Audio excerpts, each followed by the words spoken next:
आज मैं आपको जो कहानी सुनाने जा रही हूँ वो कहानी है तो नागिन बहनों अदिति और अंजलि के बारे में जो नागमणि की रक्षा करती थी।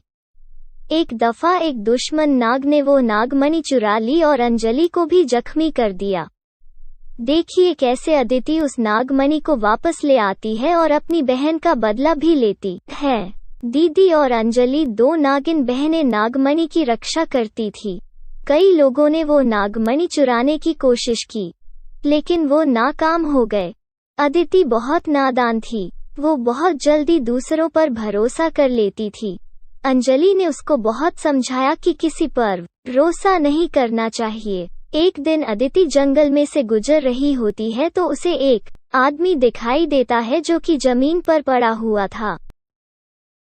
अदिति को लगा कि उस आदमी को मदद की जरूरत है तो वो उसके पास जाने लगती है। जैसे ही वो उसके करीब पहुंचती है, वो आदमी एक नाग बन जाता है और अदिति पर हमला करने लग जाता है।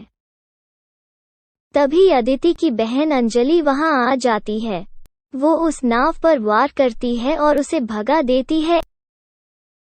तुम्हें मैंने कहा था कि किसी पर भी इतनी जल्दी भरोसा नहीं करना चाहिए। एक बार अंजलि कहीं जा रही थी तो उसे जंगल में एक आदमी बैठा हुआ मिलता है। जैसे ही वो उस आदमी को देखती है, उसे उससे प्यार हो जाता है। वो आदमी भी जब अंजलि को देखता है तो उसे भी अंजलि से प्यार हो जाता है। अंजलि उसको बताती है कि मैं एक नागिन हूँ, इंसान नहीं हूँ। वो आदमी फिर भी अंजलि से शादी करना चाहता था। इस तरह दोनों की शादी हो जाती है।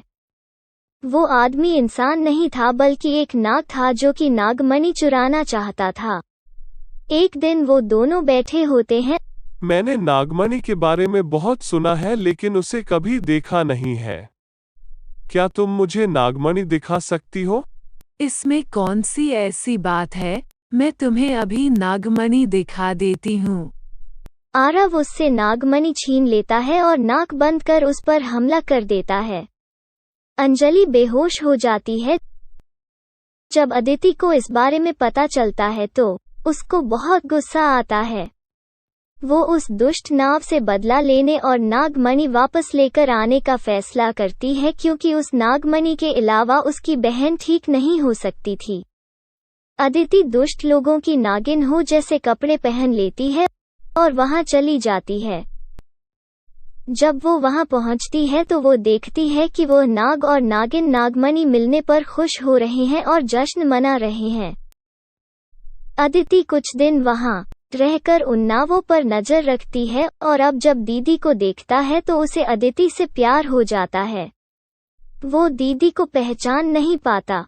एक दिन आरव और अदिति बैठे होते हैं कि अदिति कहती है, मुझे नागमणि करीब से देखने का बहुत शौक है। क्या तुम मुझे दिखा सकते हो? तुम्हारे लिए तू कुछ भी कर सकता हूँ। अदिति उससे नागमणि लेती है और उस पर हमला करके उसे बेहोश कर देती है। फिर वो नागमणि और आरव दोनों को लेकर उसी घर में वापस आ जाती है। वो नागमणि से अपनी बहन को ठीक करती है। मैंने नागमणि से इसकी सारी शक्तियाँ छीन ली है, अब यह कुछ भी नहीं कर सकता।